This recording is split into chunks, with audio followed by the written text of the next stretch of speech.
हरे कृष्णा राधे राधे। आप सभी का मेरे इस यूट्यूब चैनल में हार्दिक स्वागत है। दोस्तों, कार्तिक मास पावन पवित्र महीना जो कि भगवान विष्णु जी को अत्यंत ही प्रिय है, जिसमें जप तप पूजा पाठ करने से अत्यंत गुना फल की प्राप्ति होती है। इसलिए इस महीने का खास महत्व है। ये महीना राधा रानी द्वारा निर्मित किया गया है, इसलिए ये कृष्ण भगवान को अत्यंत ही प्रिय मास है। कार्तिक मास स्नान, दीपदान और भगवान की पूजा अर्चना करने के लिए, जप तप के लिए सबसे उत्तम माना गया है। दोस्तों, मैं हर रोज आपको कार्तिक मास के महात्म की अध्याय श्रवण करवा रही हूँ। आज मैं आपको कार्तिक मास महात्म का तीसरा अध्याय श्रवण करवा रही हूँ। इसके पहले के 2 अध्याय मेरे चैनल पर अपलोड है, आप वहां पर जाकर श्रवण कर सकते हैं। तो चलिए वीडियो शुरू करते हैं। दोस्तों, अगर आपको हमारी ये वीडियो अच्छी लगी हो तो लाइक शेयर और चैनल को सब्सक्राइब करना ना भूलें और कमेंट बॉक्स में जय श्री हरि अवश्य लिखें। तो चलिए वीडियो शुरू करते हैं। अब तक हमने दूसरे अध्याय में पढ़ा कि सत्यभामा कृष्ण भगवान से पूछती है कि कौन से पुण्य करने से वह कृष्ण भगवान जी को पति के रूप में प्राप्त कर सकी। तब कृष्ण भगवान कहते हैं कि उसने कार्तिक मास जीवन पर्यंत किया था और एकादशी का व्रत किया था। इसकी ही फलस्वरूप वह कृष्ण भगवान की पत्नी बनी है। अब हम आगे की कथा श्रवण करते हैं। सत्यभामा ने कहा, हे प्रभु, आप तो सभी काल में व्यापक हैं और सभी काल आपके आगे एक ही समान है। फिर ये कार्तिक मास ही सभी मासों में श्रेष्ठ क्यों है? आप सब तिथियों में एकादशी और सभी मासों में कार्तिक मास को ही अपना प्रिय क्यों कहते हैं? इसका कारण बताइए। तब भगवान श्री कृष्ण जी ने कहा, हे भामिनी, तुमने बहुत अच्छा ही प्रश्न किया है। मैं तुम्हें इसका उत्तर देता हूँ, तुम ध्यान पूर्वक सुनो।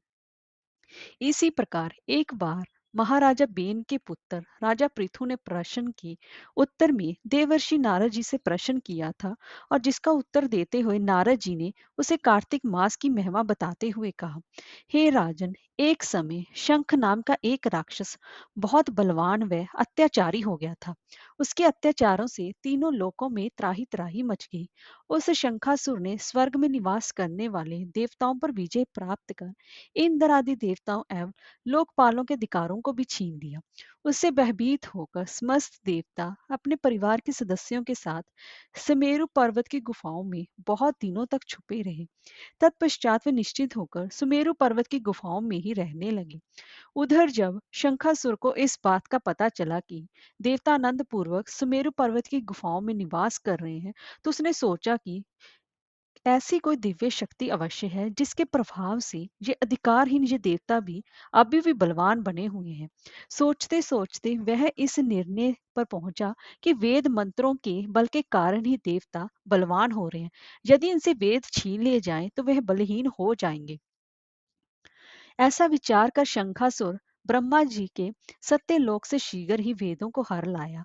उसके द्वारा ले जाते हुए भय से उसके चंगुल से निकल भागे और जल में ही समा गए। शंखासुर ने वेद मंत्रों तथा बीज मंत्रों को ढूंढते हुए सागर में प्रवेश किया, परंतु ना तो उसको वेद मंत्र मिले और ना ही बीज मंत्र। जब शंखासुर सागर से निराश होकर वापस लौटा, तो उस समय ब्रह्मा जी पूजा की सामग्री लेकर सभी देवताओं के साथ भगवान विष्णु जी के शरण में पहुंचे और भगवान को गहरी निद्रा से जगाने के लिए गाने बजाने लगे और धूप गंध आदि से बारंबार उनकी पूजना अर्चना करने लगे। धूप दीप नवेद आदि अर्पित किए जाने पर भगवान की निद्रा टूटी और वे देवताओं सहित ब्रह्मा जी को अपना पूजन करते हुए देखकर बहुत प्रसन्न हुए तथा कहने लगे कि मैं आप लोगों के इस कीर्तन व मंगलाचार से बहुत प्रसन्न हूँ। आप अपना अभीष्ट वरदान मांगे, मैं अवश्य ही उसे प्रदान करूंगा। जो मनुष्य आश्विन शुक्ल की एकादशी से देवोत्थान एकादशी तक ब्रह्म मुहूर्त में उठकर मेरी पूजा करेंगे, उन्हें तुम्हारी ही भांति मेरे प्रसन्न होने के कारण सुख की प्राप्ति होगी। आप लोग जो पाद अर्घ आचमन और जल आदि सामग्री मेरे लिए लाए हैं, वे अनंत गुणों वाली होकर आपका कल्याण करेगी। शंखासुर सुर द्वारा हारे गए संपूर्ण वेद जल में स्थित है। मैं सागर पुत्र शंखासुर का वध करके उन वेदों को अभी लाए देता हूँ। आज से बीज मंत्र और वेदों सहित मैं प्रति वर्ष कार्तिक मास में जल में विश्राम किया करूंगा।